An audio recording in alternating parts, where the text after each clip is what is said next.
Ribbon. एक पुराने garage में एक लड़की जिसकी उम्र यही कोई 25 साल होगी जख्मी हालत में कुर्सी से बंधी हुई थी। वो बेहोश थी। उसने शादी का जोड़ा पहन रखा था। उसे देखकर साफ पता लग रहा था कि किसी ने उसे उसकी शादी से ही उठा लिया हो। उसके माथे पर हल्की सी चोट लगी हुई थी और छोटी मोटी खरोंचें थी। वही फर्श पर भी एक उसी उम्र की लड़की घायल पड़ी हुई थी। उसकी हालत पहली वाली लड़की से भी ज्यादा खराब थी। उसका माथा खून से सना था और हाथ पैरों में गहरे जख्म थे जिनसे अभी भी खून निकल रहा था। ऐसा लग रहा था जैसे उसे कई दिनों से टॉर्चर किया जा रहा हो। तभी उसकी पलकें फड़फड़ाने लगती है और वो धीरे धीरे अपनी आंखें खोलती है। पानी, पहला शब्द जो उसके मुंह से निकलता है। वो प्यासी थी और बस एक ही शब्द बोले जा रही थी। वो पानी की तलाश में सब जगह नजर घुमाती है। तब उसकी नजर उस पहली लड़की पर जाती है जिसे देखते ही वो हैरान रह जाती है। वो हिम्मत करके उठने की कोशिश करती है लेकिन उसका शरीर जैसे अब बेजान हो चुका था। वो घसीटते हुए अपने शरीर को पास ही कुर्सी से बंधी लड़की के पास ले जा रही थी और उसके गाल को थपथपाकर कहती है, आशी, आशी उठो, आशी मुझे डराओ मत, देखो मैं हूँ तुम्हारी दी, उठ जाओ इससे पहले कि कोई यहाँ आ जाए। वो उसे बार बार पुकारती है और अपने आसपास नजर रखती है कहीं कोई आ ना जाए। अभी वो बोल ही रही थी कि तभी बाहर से तेज कदमों की आवाज आने लगती है जिसे सुनकर वो लड़की डर जाती है और अपनी बहन आशी को कुर्सी सहित खींचते दूर ले जाने लगती है। उसकी हालत पहले ही बहुत खराब थी और अब अपनी बहन को खींचने पर वो बुरी तरह थक गई थी और ज्यादा जोर देने से उसके जख्मों से भी खून आने लगा था। तभी कोई जोर से दरवाजा खोलता है और एक साथ कई बॉडीगार्ड बंदूक थामे अंदर आ जाते हैं जिन्हें देखकर वो लड़की डर जाती है। लेकिन जब उसकी नज़र उन बॉडीगार्ड्स के बीच से आ रहे दो आदमियों पर पड़ती है तो वो चैन की सांस लेती है। दोनों आदमी जो अंदर आए थे वो बेहद हैंडसम और कोल्ड पर्सनैलिटी के थे। उनमें से एक बहुत ही हैंडसम था। उसे देखते ही दूसरी लड़की की आंखों में प्यार भर जाता है और वो जैसे ही कुछ बोलने को होती है तभी दो गुंडे जैसे दिखने वाले लोग आते हैं जिन्हें देखकर वो डर जाती है। लेकिन अगले पल उसका चेहरा हैरानी से खुल जाता है। दोनों गुंडे उसके सामने सर झुकाकर कहते हैं, बॉस कोई इस लड़की को बचाने आ गया है। अब हम क्या करेंगे? ये तुम क्या बकवास कर रहे हो? दूसरी लड़की गुस्से से पूछती है। दोनों गुंडे एक दूसरे को देखते हैं फिर डरते हुए कहते हैं, बॉस अब आप ही इस लड़की को संभालो, हमें कोई पैसे नहीं चाहिए। ये कहकर वो वहां से भाग जाते हैं। दोनों आदमी जिन्होंने अभी ही अंदर कदम रखा था उन्होंने उन गुंडों की बात सुन ली थी। वो दोनों नफरत से उस दूसरी लड़की को देखने लगे। तभी वो लड़की जो कुर्सी से बंधी हुई थी शोर सुनकर उसे होश आने लगा। जब उसने अपनी आंखें खोली तो अपने सामने बैठी अपनी जुड़वा बड़ी बहन को देखकर डरते हुए बोली, दी मुझे जाने दो, मैं किसी से नहीं कहूंगी कि आपने मुझे किडनैप किया है। मैं अधिक जी से भी शादी नहीं करूंगी, बस आप मुझे जाने दो। ये कहकर वो लड़की फूट फूट कर रोने लगती है। उसकी बातें सुनकर दूसरी लड़की हैरान रह जाती है। आशी, ये तुम क्या कह रही हो? मैंने तुम्हें कब किडनैप किया? मैं तो खुद यहाँ कई दिनों से कैद थी और कोई मुझे टॉर्चर कर रहा था। मुझे नहीं पता तुम्हें यहाँ कौन लाया है। वो आगे कुछ कहती तभी उसे एक ठंडी खतरनाक आवाज सुनाई दी, बस बहुत हुआ तुम्हारा नाटक। मैंने तुम्हें हमेशा नजरअंदाज किया लेकिन अब नहीं। तुमने मेरी शादी बर्बाद कर दी। तुम्हारी वजह से मेरे परिवार की बेइज्जती हुई। अब तो हद हो चुकी है। तुमने मेरी होने वाली पत्नी को किडनैप किया और उसे मारना चाहती थी। अपने ऊपर इल्जाम लगाते देख दूसरी लड़की गुस्से से बोली, ये सब झूठ है, मैंने कुछ नहीं किया। क्या तुम्हें मेरी हालत नहीं दिख रही है? मुझे टॉर्चर किया है और वो गुंडे कौन है मैं नहीं जानती, मेरा विश्वास करो। वो गुंडे वही है जिन्होंने मुझे पकड़ा था। मुझे नहीं पता अब वो इन सब में मुझे क्यों फंसा रहे हैं। उसकी बात सुनकर वो लड़का जो कोई और नहीं, हमारी कहानी का हीरो अधिक रायजादा है, वो उस लड़की को नफरत से देखकर कहता है, ये पहली बार नहीं है जब तुमने आशी को चोट पहुंचाई है, इसलिए मासूम बनना बंद करो। तभी आशी रोते हुए कहती है, प्लीज दी ये नाटक बंद कर दो, मैं आपके रास्ते से हट जाऊंगी और आपकी ही शादी होगी अधिक जी से। मैं ही आप दोनों के बीच आई थी, इसलिए मैं आप दोनों की जिंदगी से बहुत दूर चली जाऊंगी। बस आप गलत काम छोड़ दीजिए और घर चलिए।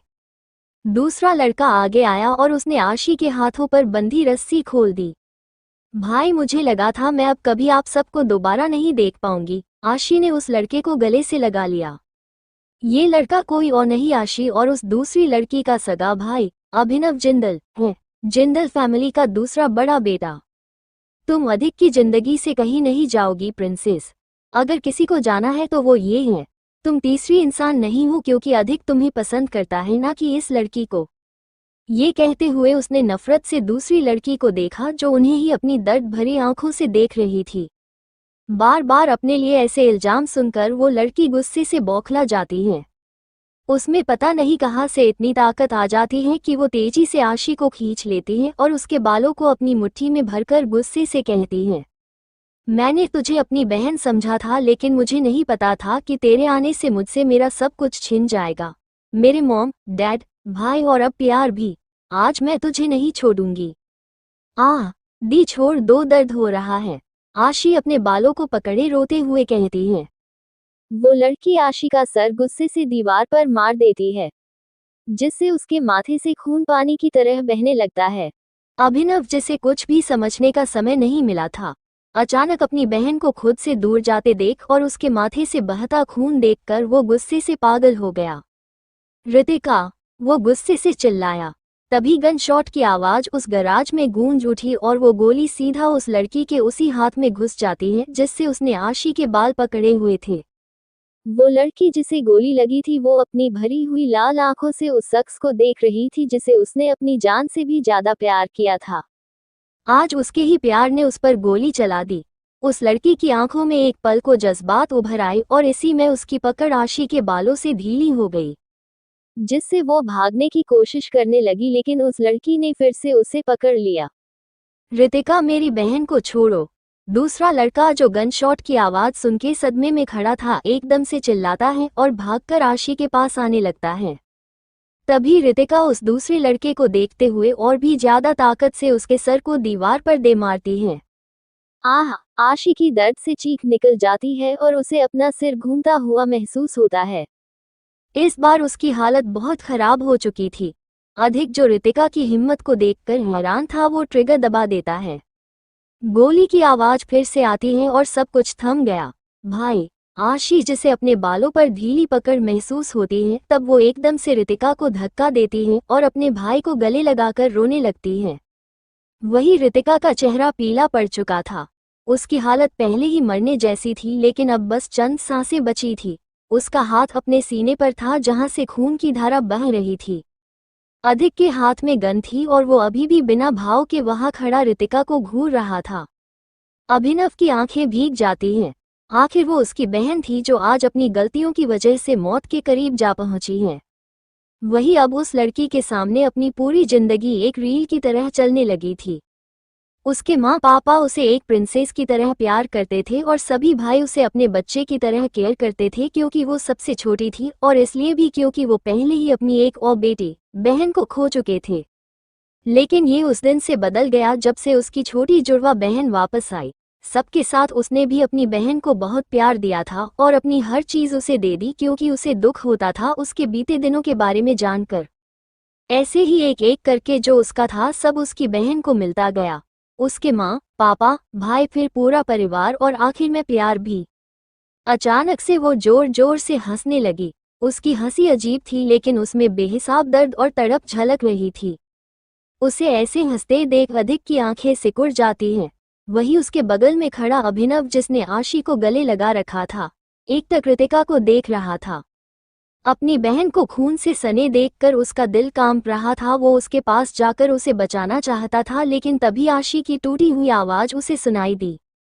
मुझे माफ कर दो, सब मेरी गलती है। अगर मैं अधिक जी से शादी करने के लिए हामी नहीं भरती तो इतना सब नहीं होता। ना दी मुझे किडनैप करती और ना आज उनकी ये हालत होती।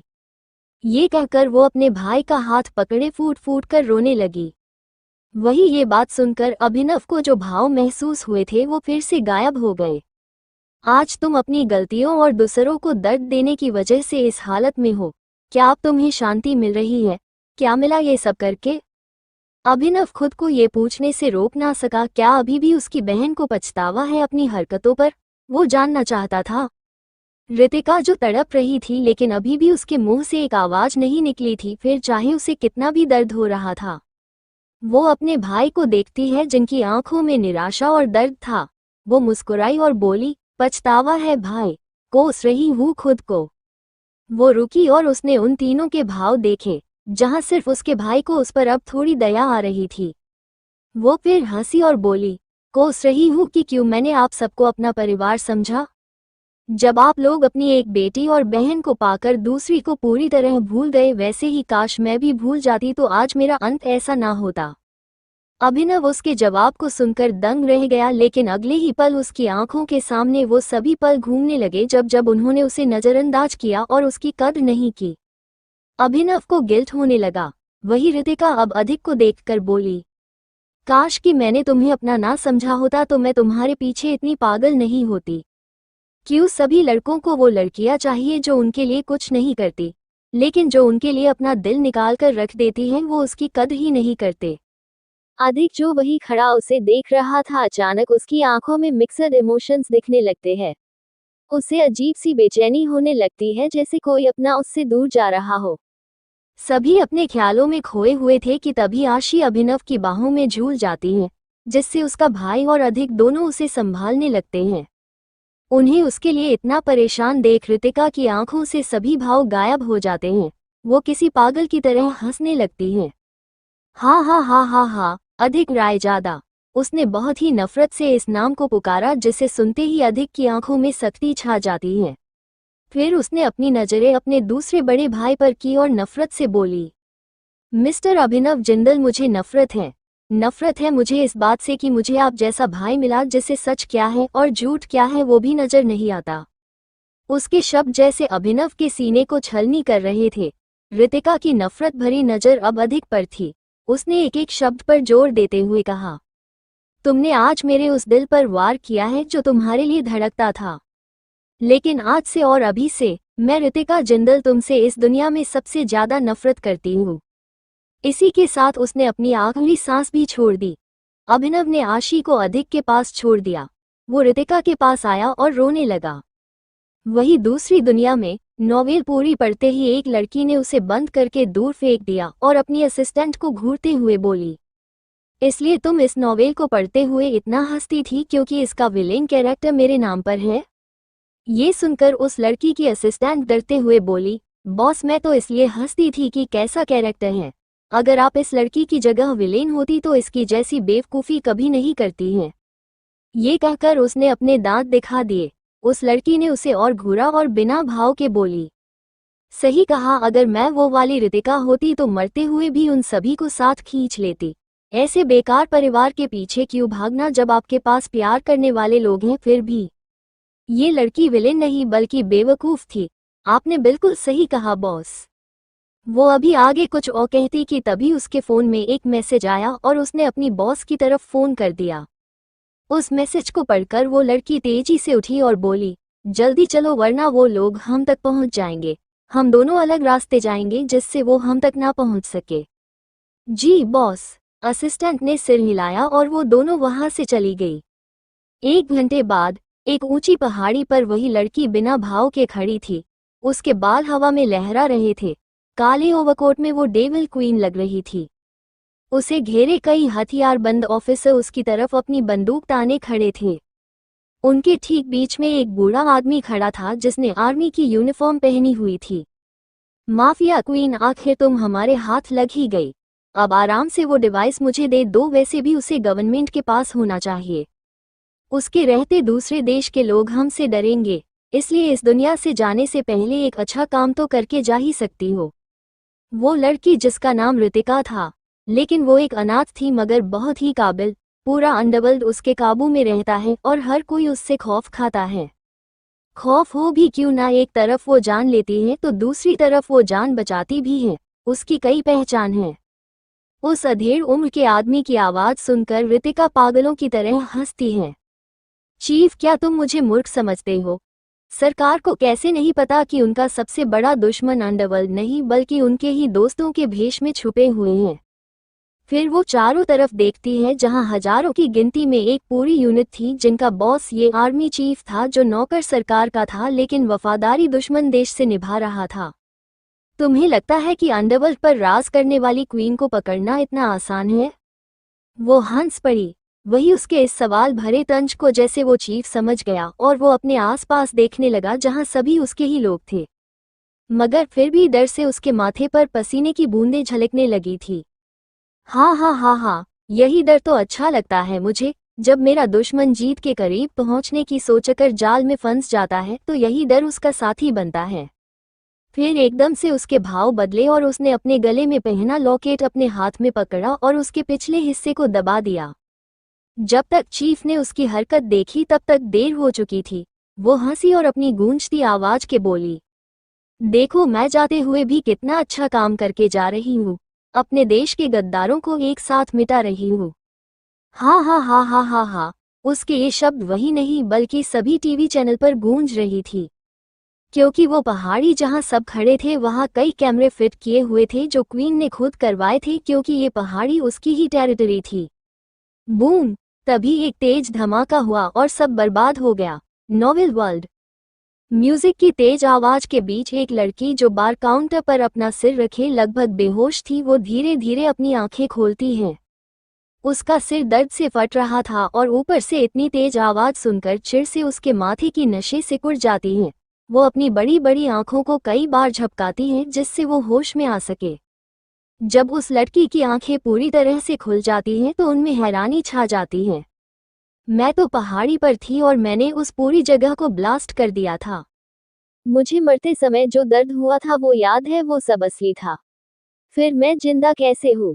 क्या मुझे नर्क में नहीं होना चाहिए था? रितिका के भाई और जिंदल फैमिली वो कंफ्यूज थी। उसने खुद को संभालते हुए खड़ा किया और आसपास देखने लगी जहां सभी यंगस्टर्स थे। म्यूजिक बहुत लाउड था जिससे उसका सिर दर्द से फटा जा रहा था। तभी उसकी नज़र अपने बालों और हाथों पर गई जो बहुत लंबे और गोरे थे। मैं इतनी गोरी नहीं थी और मेरे बाल तो कंधे तक ही आते थे। ये मेरे हाथ भी नहीं हैं।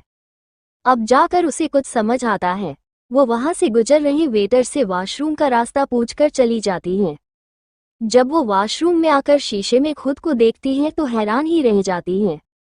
बड़ी बड़ी हेजल ब्राउन आंखें, उन पर घनी पलके, ब्राउन कमर से थोड़ा नीचे आते बाल जो कल किए हुए थे, तीखी छोटी सी नाम, थोड़े से फूले हुए गाल जो उसे और भी प्यारा बना रहे थे, गुलाबी होंठ और चिन पर छोटा सा तिल जैसे चांद से मुखड़े पर कोई काला टीका हो, दूध सा गोरा चेहरा जो ज्यादा ड्रिंक करने की वजह से लाला पड़ चुका था। मैं किसी दूसरे के शरीर में आ गई हूँ, यानी मेरा पुनर्जन्म हुआ है। लेकिन ये जगह कौन सी है और ये बॉडी किसकी है? फिर वो एक नजर आईने में खुद को पूरी तरह देखने के बाद कहती है, खूबसूरत तो मैं भी थी लेकिन इतनी नहीं, पर ये शरीर बहुत ही कमजोर और दुबला है, जैसे एक फूंक में ही उड़ जाएगा। मुझे फिर से मेहनत करनी होगी खुद को मजबूत बनाने के लिए। मैं ऐसे ही तो नहीं रह सकती। ये सोचकर उसने अपना सिर हिलाया। तभी उसे शीशे में एक और लड़की दिखी। वो घूमी और सामने खड़ी लड़की को देखने लगी जो बिल्कुल वैसी ही दिख रही थी जिस शरीर में वो जागी थी। सामने खड़ी लड़की ने कहा, तुम्हारे सभी सवालों के जवाब मेरे पास हैं। अभी जिस बॉडी में तुम हो वो मेरी ही है। तुम इस वक्त एक नॉवेल में हो जिसकी मैं विलेन हूँ। मेरे मरने के बाद इस नॉवेल की एंडिंग हुई थी लेकिन इस बार मैं जल्दी मर गई और तुम मेरी जगह यहाँ इस दुनिया में आ गई। उसकी सभी बातें सुनकर वो लड़की जो असली दुनिया की रितिका थी हैरानी से बोली, इसका मतलब मैं उसी नॉवेल में आ गई हूँ जो मैंने पढ़ी थी? जिस पर नॉवेल वाली रितिका की आत्मा बोली, हाँ ये वही नॉवेल है, पेन इन लव। मेरी जिंदगी यही तक थी और अब मैं जीना भी नहीं चाहती थी, इसलिए तुम्हें मेरा शरीर मिला है।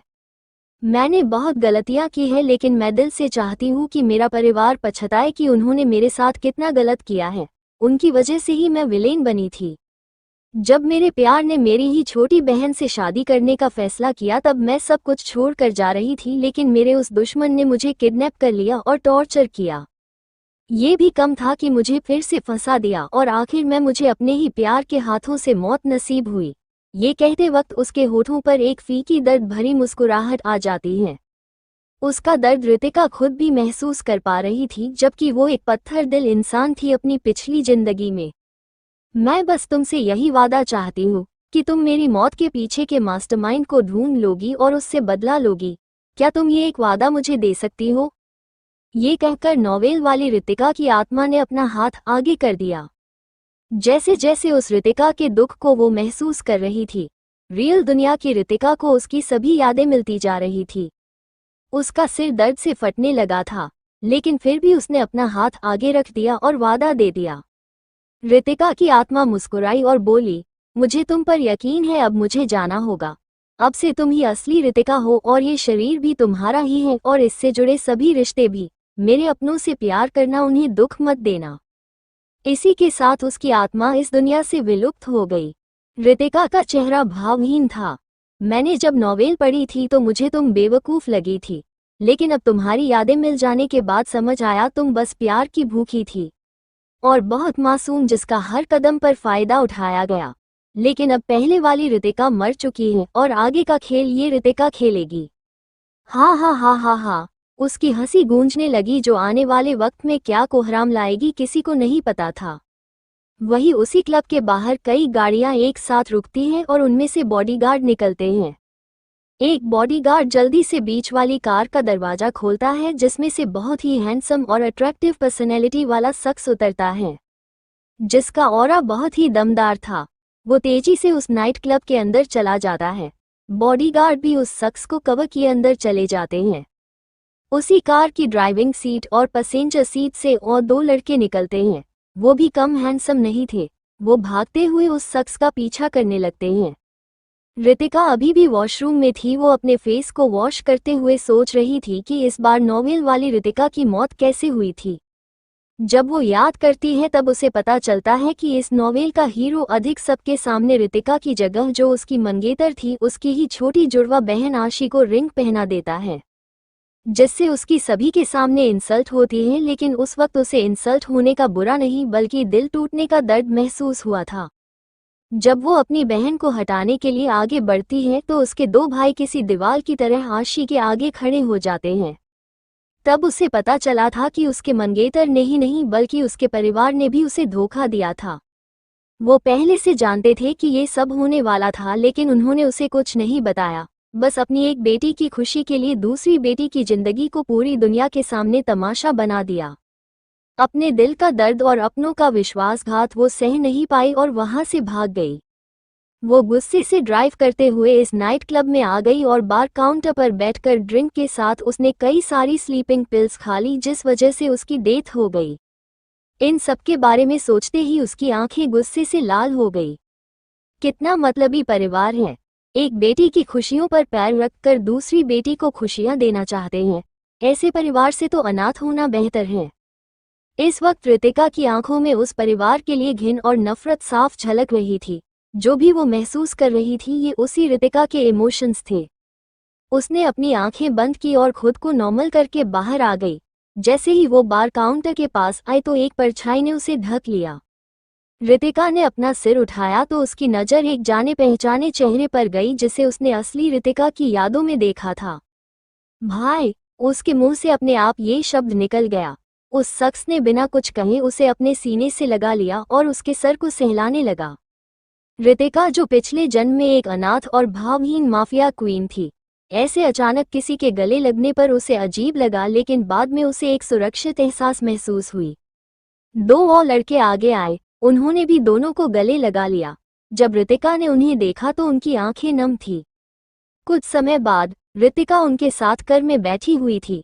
दोनों लड़के आगे के सीट पर थे और वो शख्स जिसे उसने भाई कहा था वो उसके साथ बैठी हुई थी। बच्चा, क्या तुम ठीक हो? उस शख्स ने रितिका के बालों को सहलाते हुए पूछा। दोनों लड़के भी यही जानना चाहते थे। सब उसके जवाब का इंतजार कर रहे थे। रितिका ने गहरी सांस ली और बोली, भाई मैं अब ठीक हूँ। वैसे भी जिन्हें मेरी कद्र नहीं है उनके पीछे समय बर्बाद करना बेवकूफ़ी है और रितिका जिंदल बेवकूफ़ नहीं है। तीनों लड़कों को अपनी बहन से इस जवाब की उम्मीद नहीं थी। उन्हें आज उसमें कुछ बदला हुआ लग रहा था, लेकिन ये जानकर कि अब वो अपने बारे में सोच रही हैं, उन्हें खुशी भी हो रही थी। लिटिल सिस्टर, तुमने बिल्कुल सही कहा है। तुम अपने समझदार भाई की समझदार बहन हो, जो किसी लड़के का पीछा नहीं करती है बल्कि कोई होगा जो तुम्हारा पीछा करेगा। ड्राइविंग सीट पर बैठा लड़का खुश होकर कहता है। तो चलिए जान लेते हैं कि ये तीनों कौन है। पहला शख्स जिसे रितिका ने भाई कहा था वो जिंदल फैमिली का बड़ा बेटा है और रितिका का सबसे बड़ा भाई है। रक्षित जिंदल और जो 2 लड़के उसके साथ आए थे उनमें से एक रितिका का चौथा भाई है, हर्षित जिंदल। तीसरा लड़का रितिका के बड़े मामा का छोटा बेटा है, सारांश खुराना। हर्षित की बात सुनकर रितिका कहती है, पीछे घूमने वालों की कमी नहीं है भाई, लेकिन सही इंसान की कमी होती है। अगर एक सही इंसान आपकी जिंदगी में होगा तो सब कुछ अच्छा होगा। तुमने बिल्कुल सही कहा प्रिंसेस। मुझे खुशी है कि तुम अब समझ गई हो कि अधिक तुम्हारे लिए नहीं बना है, वो तुम्हें डिजर्व ही नहीं करता है। रक्षित रितिका को शांत देखकर मुस्कुराते हुए बोलता है। सारांश जो चुप बैठा था वो भी फाटक से बोला, बिल्कुल उस अधिक की किस्मत इतनी अच्छी कहा जो उसे हमारी प्रिंसेस मिले। मेरी प्रिंसेस को तो कोई ऐसा मिलेगा जो उसे अपनी क्वीन बनाएगा। रितिका शांति से अपने भाइयों की बातें सुनती है और मुस्कुरा देती है। मुझे पता है आप ऐसा क्यों कह रहे हो सारांश भाई। सच में रितिका उन रिश्तों और मतलबी लोगों के पीछे घूमती रही जिन्हें उसकी कद्र नहीं थी, और जो असल में उसे चाहते थे उन्हें उसने हमेशा इग्नोर किया। ये सोचते हुए उसने एक गहरी सांस ली और अपनी आंखें बंद कर ली। उसने अपना सर रक्षित के कंधे पर टिका लिया और आराम करने लगी। उसका ये शरीर बहुत कमजोर था। इतनी ड्रिंक करने के बाद वो मुश्किल से होश में आई थी। उसके सिर में अभी भी दर्द था और उसे सोना था। रक्षित भी प्यार से अपनी प्रिंसेस का सिर सहलाने लगा जिससे वो सो जाए। कुछ मिनट बाद ही उसकी धीमी सांसों की आवाज सुनाई देने लगी। तीनों भाई समझ गए कि रितिका अब सो चुकी है। अब तीनों के भाव सर्द थे। रक्षित बहुत गुस्से में था। उसने हर्षित और सारांश को देखकर पूछा, क्या तुम दोनों नहीं जानते थे कि आज एंगेजमेंट सेरेमनी में क्या होने वाला था? नहीं भाई, रितिका की तरह हम भी शौक में थे, दोनों ने एक साथ जवाब दिया।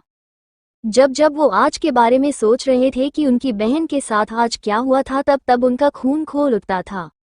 अब इसका जवाब तो मिस्टर और मिसेज जिंदल ही देंगे। आखिर क्या हासिल हुआ उन्हें अपनी ही बेटी को सबके सामने बेइज्जत करके। ये कहते हुए रक्षित की आंखों में अपने ही मॉम डैड के लिए नफरत उतर आई थी। आधे घंटे में वो जिंदल मेंशन पहुंच गए। रक्षित ने रितिका को अपने गोद में उठाया और बाहर निकल गया। हर्षित गैराज में कार पार्क करने चला गया जो उसका और उसके भाई का पर्सनल गैराज था। बाकी फैमिली वालों की कार दूसरे गैराज में रखी जाती थी। सारांश रितिका के सिर को सहलाकर अपने घर चला गया था जो जिंदल मेंशन के पास ही था। ये एक प्राइवेट प्रॉपर्टी थी जिसे 4 फैमिली ने मिलकर लिया था और उनके मेंशन यहाँ बने हुए थे। रायजादा मेंशन जिंदल मेंशन के सामने था और खुराना मेंशन उनके बगल में। एक और मेंशन था जो रायजादा फैमिली की बेटी का ससुराल था, लेकिन अभी वहाँ कोई नहीं रहता है, वो सब अब्रॉड में रहते हैं। रक्षित रितिका को मेंशन के अंदर लेकर जाता है तो उसे हॉल में सभी बैठे दिखते हैं। वो समझ गया था ये लोग सेरेमनी से जस्ट अभी ही आए हैं, इसलिए अपने कमरे में नहीं गए, वरना इनमें से किसी को भी फर्क नहीं पड़ता कि इस वक्त उनके घर की बड़ी बेटी कहाँ होगी और कैसी होगी। उसने उन्हें इग्नोर किया और हॉल से होते हुए जाने लगा। तभी पीछे से उसके डैड ने आवाज दी, रक्षित तुम एंगेजमेंट सेरेमनी में आने वाले थे, फिर क्यों नहीं आए और रितिका को इस तरह क्यों उठाया हुआ है?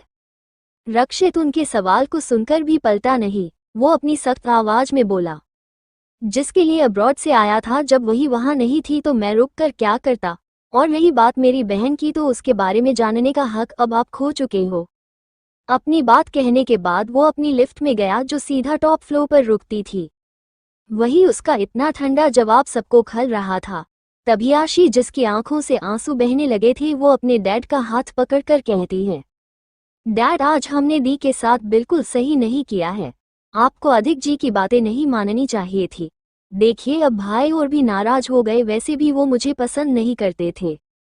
उसे रोता देखा उसके दोनों भाई आगे आए और उसके दोनों कंधों को पकड़कर बोले, आशी सब ठीक होगा, देखना एक दिन भाई को भी रियलाइज हो जाएगा कि वो गलत का साथ दे रहे हैं। उनके ही ज्यादा प्यार की वजह से रितिका बिगड़ गई है। वो तुमसे जलती है क्योंकि सब तुम्हें पसंद करते हैं और प्यार करते हैं क्योंकि तुम ऐसी हो कि कोई भी तुम्हें पैम्पर करने से खुद को रोक नहीं पाएगा। हाँ अभिनव भाई, आपने बिल्कुल सही कहा है। ये है ही रोने वाली कांच की गुड़िया, जिसकी तकलीफ आप सबको हमेशा नजर आती है लेकिन रितिका की नहीं। सबने मुड़कर देखा तो वहां हर्षित खड़ा था जिसने ये शब्द कहे थे।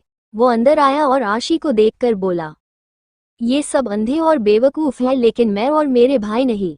हमें तुम्हारी जैसी हर वक्त रोने वाली बहन बिल्कुल पसंद नहीं है, जो अपने आंसुओं को हथियार बनाकर दूसरों के हिस्से की खुशियां छीन लेती हैं। हमारी रितिका जो भी है सामने है, उसके अंदर कोई भी दिखावा नहीं है, इसलिए तो तुम्हारे ये बेवकूफ माँ बाप और 2 भाई उसे बुरा भला कहते हैं। वो भी अपनी सारी भड़ास निकालने के बाद लिफ्ट में चला जाता है। उसका फ्लो भी सेम था। आशी उसे जाते देखती रही, फिर अपने आंसुओं को साफ करके अपनी मॉम से बोली, देख लिया आपकी कसम मानने का नतीजा। अब मेरे दोनों भाई मुझसे और दूर चले गए। क्या जरूरत थी आपको अधिक जी की फैमिली की बात मानने की? सब कुछ बर्बाद हो गया। वो भी गुस्से से सीढ़ियों से होते हुए सेकंड फ्लोर पर चली जाती है, जहां उसका रूम था, जो पहले रितिका का था, लेकिन जब उसे पसंद आया तो उसे ही दे दिया गया। CH3 रितिका का गुस्सा और रिश्ते की बात। अगली सुबह रितिका जब उठी तो सुबह के 4:30 बज रहे थे। उसने पूरे रूम को गौर से देखा, जो कि व्हाइट एंड ग्रे कलर के कॉम्बिनेशन का था, और उसमें बेड, सोफा, टेबल सब ब्लैक कलर का था। रूम उसकी पसंद का था। उसे याद आता है कि जब आशी सबको मिलती है तो उसे प्रिंसेस ट्रीटमेंट दिया जाता है और उसे अपनी पसंद से रूम सिलेक्ट करने को कहा जाता है, तब वो अनजाने में रितिका का रूम चूज कर लेती हैं। उसके घर वाले बिना एक भी पल सोचे अपनी बड़ी बेटी का सामान उसी के बगल वाले छोटे से कमरे में रखवा देते हैं और आशी को वो प्रिंसेस थीम वाला बड़ा रूम दे देते हैं। उस वक्त रितिका बिना कुछ कहे अपना रूम अपनी बहन को दे देती है और खुद उस छोटे से कमरे में रहने लगती है। लेकिन जब ये बात उसके बड़े भाई को पता चलती है तो वो दूसरे ही दिन उसका सामान अपने फ्लोर के सबसे बड़े रूम, जो उसने अपनी बहन के लिए ही तैयार करवाया था, उसमें रखवा देता है। वो उसे उसके बर्थडे पर सरप्राइज देने वाला था, इसलिए उसने रूम अभी तक रितिका को नहीं दिखाया था। वो भी एक प्रिंसेस रूम था, जिसे बाद में रितिका ने चेंज करवा दिया क्योंकि उसे पिंक थीम बच्चों जैसी लगती थी। शायद हम दोनों रितिका काफी चीजों में एक जैसी थी, इसलिए मैं उसकी बॉडी में आई हूँ। इस बारे में सोचते हुए वो उठी और बेड सही करके फ्रेश होने चली गई। 10 मिनट बाद वो जॉगिंग सूट पहले अपने रूम से बाहर निकली और लिफ्ट से नीचे चली गई। इस वक्त सब सोए हुए थे, बस घर के बेटे बाहर ग्राउंड में जॉगिंग कर रहे थे। सारांश भी यही आ जाता था। इस वक्त 5 लड़के बहुत ही हॉट और अट्रैक्टिव लग रहे थे। तभी सब रितिका को आते हुए देखते हैं, जिसके कानों में हेडफोन था और हाथ में बॉटल। वो जॉगिंग कर रही थी। उसका ध्यान अभी अपने भाइयों पर नहीं गया था। जैसे ही हर्षित और सारांश ने उसे देखा तो वो चौंक गए, फिर खुश होकर चिल्लाए, लिटिल सिस्टर हम यहाँ हैं। वो दोनों ऐसे कह रहे थे जैसे रितिका उन्हें ही ढूंढती हुई आई थी। रितिका जिसे सुनाई तो कुछ नहीं दिया था, लेकिन उसे एहसास हो गया था कि कोई उसे देख रहा है। उसने अपने हेडफोन उतारे तो उसे अपने दोनों भाई बेवकूफ की तरह हाथ हिलाते हुए नजर आए। उसने अपना सिर हिलाया और उनकी तरफ रनिंग करने लगी। वही उन दोनों की हरकत रायजादा मेंशन के ग्राउंड में जॉगिंग कर रहे लड़कों ने भी सुन ली थी। उनकी नज़र भी जैसे रितिका पर ठहर गई थी। वो आज बहुत ही कॉन्फिडेंट एंड कोल्ड लग रही थी, जो सबको अपनी तरफ अट्रैक्ट कर रही थी। रायजादा मेंशन में भी 4 लड़के थे, जिनमें से 3 का ध्यान रितिका पर था और चौथा वो पूरे फोकस के साथ जॉगिंग कर रहा था।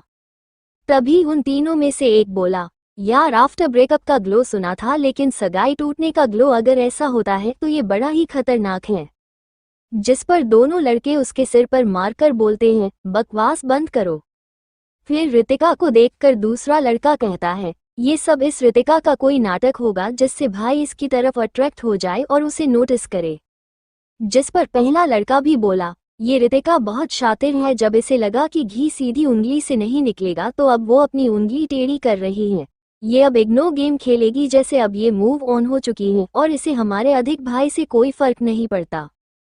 दूसरे लड़के को उसकी बात सही लगी, लेकिन तीसरे लड़के का मुंह बन जाता है और वो कहता है, आप दोनों मुझसे बड़े हो और समझदार भी, लेकिन इस बार मैं आपकी बातों से सहमत नहीं हूँ, क्योंकि कल जो रितिका के साथ हुआ है उसके बाद कोई भी लड़की जिसकी सेल्फ रिस्पेक्ट होगी वो मुड़कर उस इंसान को दोबारा नहीं देखेगी जिसने उसकी इंसल्ट की, वो भी सबके सामने।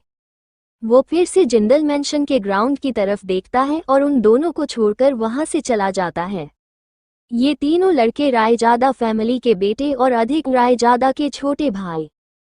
पहला लड़का शुभ रायजादा, अधिक का छोटा भाई। दूसरा लड़का विवान रायजादा, अधिक के चाचा का बड़ा बेटा। तीसरा लड़का ध्रुव रायजादा, अधिक के चाचा का छोटा बेटा और हर्षित का बेस्ट फ्रेंड। चौथा लड़का अधिक रायजादा था, जिसे किसी से कोई मतलब नहीं था। उसे भी पता चल गया था कि रितिका को ही उसके भाई बुला रहे हैं, लेकिन उसने उसे देखने तक की जरूरत नहीं समझी। वही जिंदल मैंशन में रितिका रनिंग कर रही थी अपने बड़े भाई रक्षित के साथ। उन दोनों की स्पीड सेम थी। भले ही इस रितिका का शरीर कमजोर था और वो जल्दी थक जाती थी, लेकिन इसके अंदर जो सोल थी वो एक अंडरवर्ल्ड क्वीन की थी, जिसके लिए दर्द बर्दाश्त करना और थकान कुछ भी नहीं थी। वही हर्षित और सारांश, जो अपनी बहन के साथ जॉगिंग करने के लिए एक्साइटेड थे, वो अपने दोनों भाई बहन से थोड़े पीछे ही रह गए थे, लेकिन वो आज पूरी मेहनत के साथ जॉगिंग कर रहे थे। वही उनके पीछे अभिनव और हर्ष थे। हर्ष जिंदल हर्षित का जुड़वा भाई, जो उससे सिर्फ 1 मिनट बड़ा है। उन दोनों को आज बुरा लग रहा था, क्योंकि हमेशा की तरह रितिका ने उन्हें गुड मॉर्निंग विश नहीं किया और न उनकी तरफ देखकर मुस्कुराई। वो उन्हें इग्नोर कर रही थी। दोनों भाइयों को ये बात खल रही थी और अपने तीनों भाइयों से अब जलन भी होने लगी थी, लेकिन वो कुछ कर नहीं सकते हैं। जो उन्होंने कल किया था, उसके बाद उनकी हिम्मत नहीं थी अपनी बहन से कुछ भी कहने की। 1 घंटे बाद वो सभी अपनी अपनी जिम में थे। रक्षित, रितिका और हर्षित 4th फ्लोर पर बनी उनकी पर्सनल जिम रूम में वर्कआउट कर रहे थे। 1 घंटे बाद सभी रेडी होकर नीचे डाइनिंग एरिया की तरफ चले गए। तीनों साथ में लिफ्ट से निकले। उन्हें एक साथ देखकर आशी, जो सभी को खाना सर्व कर रही थी, वो उदास हो गई, क्योंकि जब से वो यहाँ आई थी उसके ये दोनों भाई उसे पसंद नहीं करते थे। उसने कितनी कोशिश की उनका दिल जीतने की। वही रितिका उसे पहले बड़ी बहन की तरह प्यार करती थी, लेकिन अब वो उससे नफरत करने लगी। तीनों दादा और दादी के पास वाली चेयर पर बैठ गए। वहाँ पूरी जिंदल फैमिली थी। सारांश भी वही था, क्योंकि खुराना फैमिली अभी तक अब्रॉड से वापस नहीं आई थी, सिर्फ सारांश यहाँ आ गया था। वो 1 साल से यही रहता था, लेकिन अब उसकी फैमिली इंडिया आ रही थी, इसलिए वो अपने मेंशन में शिफ्ट हो गया था। उसने पूरा मेंशन साफ करवा दिया था और सर्वेंट भी हायर कर लिए थे। तो आइए जान लेते हैं जिंदल फैमिली के बारे में। राजवर्धन जिंदल अपनी पत्नी से बहुत प्यार करते हैं। सख्त और ठंडे स्वभाव के हैं। इन्हें अपने पोते रक्षित पर गर्व है और ये अपने सभी बच्चों से प्यार करते हैं, लेकिन दिखाते नहीं हैं। रितिका उनकी लाडली पोती है, क्योंकि वो बचपन से उनके साथ ज्यादा रही हैं। साधना जिंदल, रितिका की दादी, ये शांत स्वभाव की महिला है, लेकिन अपने समय की बहुत बड़ी बिजनेस वूमेन रह चुकी हैं। ये अपने परिवार की इकलौती संतान थी, इसलिए सारा बिजनेस इन्हें मिला था, जिसे उन्होंने बहुत अच्छे से संभाला और अब इनकी कंपनी टॉप 5 में आती है, जिसे अब उनका पोता अभिनव संभालता है। लेकिन असल में उन्होंने अपना बिजनेस रितिका के नाम किया है, जो उसे उसके 20वें जन्मदिन पर मिलेगा। इसी से आप समझ गए होंगे कि ये भी सबसे ज्यादा प्यार अपने पीते रक्षित और पोती रितिका से करती है। ये आशी को भी पसंद करती हैं, क्योंकि वो भी उनकी पोती है, जो इतने समय बाद वापस आई है, लेकिन उसकी हमेशा रोकर सिंपैथी लेने वाली आदत से इन्हें चिढ़ होने लगी है। रितिका के दादा और दादी के 3 बच्चे हैं, 2 बेटे और 1 बेटी। इनके बड़े बेटे राघव जिंदल, रितिका और आशी के डैड, ये सबसे ज्यादा प्यार अब आशी से करते हैं, क्योंकि उन्हें गिल्टी फील होता है कि उनकी लापरवाही की वजह से उनकी छोटी बेटी को इतना कष्ट झेलना पड़ा। ये रितिका को पसंद नहीं करते, क्योंकि उन्हें उसका जिद्दी स्वभाव बिल्कुल पसंद नहीं है और उन्हें लगता है वो ज्यादा लाड़ प्यार की वजह से बिगड़ गई है, इसलिए ये उसे इग्नोर करते हैं। स्नेहा जिंदल, ये है इनकी पत्नी और रितिका की माँ। ये हमेशा से सबसे ज्यादा प्यार अपनी छोटी बेटी आशी से था। उसके खो जाने के बाद ये गुमसुम रहने लगी थी और रितिका को भी इन्होंने माँ का प्यार नहीं दिया है। वो अपने एक बच्चे के दुख में सबको भूल गई थी, इसलिए जब इन्हें अपनी बच्ची मिली तो वो उनके कदमों में सारी खुशियां रख देना चाहती थी। इनकी जिद की वजह से ही अधिक रायजादा और आशी का रिश्ता हुआ था, वरना घर में कोई भी इसके लिए हामी नहीं भर रहा था, क्योंकि अधिक रितिका का मंगेतर था। ऐसा इन्होंने क्यों किया, ये आपको आगे पता चलेगा। इनके 4 बेटे हैं और 2 बेटियां, रक्षित, अभिनव, हर्ष, हर्षित, रितिका और आशी। रक्षित और हर्षित बचपन से ही रितिका से सबसे ज्यादा प्यार करते थे और उसे प्रिंसेस की तरफ ट्रीट करते थे। अभिनव और हर्ष भी उसे बहुत प्यार करते थे, लेकिन वो दोनों आशी के आने के बाद बदल गए। उन्हें लगता था कि उन्हें अपनी छोटी बहन को ज्यादा प्यार देना होगा, जिससे वो कंफर्टेबल हो जाए और अपने पुराने बुरे दिन भूल जाए। लेकिन इस चक्कर में उन्होंने अपनी एक बहन को पूरी तरह से भुला दिया, जिससे पुरानी वाली रितिका ने आशी को बहुत बार हट करने की कोशिश की, जिससे अब वो उसे बिल्कुल पसंद नहीं करते। अब उनकी प्रायोरिटी सिर्फ आशी थी। वही रक्षित और हर्षित दोनों सख्त स्वभाव के थे। जहां रक्षित को कम बोलना पसंद था और उसका ऑरा सर्द रहता था, वही हर्षित अपने परिवार के लिए हंसमुख था, लेकिन दूसरों के लिए एक भावहीन इंसान। उन दोनों को आशी कभी पसंद नहीं आई, क्योंकि उन्हें उसकी हरकतें अजीब लगती थी और उसका जरूरत से ज्यादा मीठा बोलना उन्हें बहुत फेक लगता था। उन्हें उससे कभी अपनापन महसूस नहीं हुआ, जो उन्हें उनकी बहन रितिका से होता है। अब बारी आती है इस घर के सबसे छोटे बेटे के परिवार की। अंशुमन जिंदल, रितिका के चाचा, जो आर्मी में जनरल हैं और छुट्टियों में ही घर आते हैं। इनका स्वभाव अपने डैड जैसा है, सख्त लेकिन अपने परिवार के लिए नर्म। ये रितिका से बहुत प्यार करते हैं लेकिन जताते नहीं हैं। वो नहीं चाहते कि वो ऐसे ही जिद करती रहे और अधिक के पीछे घूमे। रिद्धि जिंदल, रितिका की चाची, इन्हें आशी पसंद है क्योंकि उनके हिसाब से वो बहुत मासूम है, जिसे रितिका हमेशा तंग करती रहती है और उससे जलती है। इनके 2 बच्चे हैं, दोनों ही लड़कियां हैं। मानसी जिंदल, बड़ी बेटी जो हर्षित की क्लास में है। मिशा जिंदल, छोटी बेटी जो रितिका के साथ ही उसकी क्लास में है और आशी की सबसे अच्छी दोस्त भी है। ये भी अपनी मॉम की तरह रितिका को घमंडी और जिद्दी समझती है और आशी को बहुत पसंद करती है। वही मानसी को ज्यादा किसी से मतलब नहीं है, वो किसी दूसरी वजह से रितिका से चिढ़ती है। अब ये सिर्फ चिढ़ है या उससे ज्यादा, ये आपको आगे पता चलेगा। निधि वर्मा, ये है राजवर्धन जी और साधना जी की इकलौती बेटी। इनकी शादी मुंबई के प्रसिद्ध वर्मा परिवार में हुई है। इनके बारे में हम बाद में जानेंगे। अब आते हैं कहानी पर। रितिका अब सभी के बारे में जानती थी, इसलिए उसने सिर्फ अपने दादा, दादी और चाचा को गुड मॉर्निंग कहा और अपने दोनों भाइयों के नीच बैठ गई। राजवर्धन जी और साधना जी ने जब अपनी पोती को ठीक देखा तो उन्हें एक राहत मिली। प्रिंसेस, हमें कल के लिए माफ कर देना। हम आपको बताना चाहते थे लेकिन इन लोगों की कसम से बंधे हुए थे, दादी जी ने उदास होकर कहा। जिस पर रितिका ने बिना किसी भाव के कहा, मुझे पता है दादी, इसमें आपकी कोई गलती नहीं है, इसलिए खुद को ब्लेम मत कीजिए। वैसे भी अच्छा हुआ जो मुझे पता तो चल गया कि ये परिवार कितना दोगला है। ये आपका परिवार है और हमने कल जो भी डिसीजन लिया है वो बिल्कुल सही है, फिर आप चाहे हमें दोगला कहें। आपसे ज्यादा रायजादा फैमिली की बहू बनने की काबिलियत आशी में है और ये अधिक का खुद का फैसला था। अगर हम आपको पहले से बता देते तो आप हंगामा करती और अपनी छोटी बहन को हट करने की कोशिश करती। अब आपको समझना होगा कि रिश्ते में जिद नहीं की जाती बल्कि उसे जीता जाता है, लेकिन आप इतने सालों में भी अधिक का दिल नहीं जीत पाई। हम इसमें चाहकर भी कुछ नहीं कर सकते थे, राघव जिंदल ने सख्त लहजे में उसे जवाब दिया। रितिका की पकड़ ब्रेड पर कस गई जिसमें वो बटर लगा रही थी।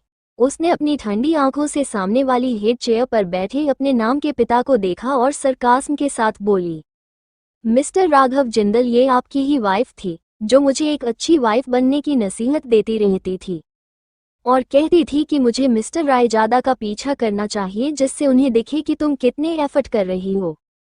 इस चक्कर में मैं क्या से क्या बन गई।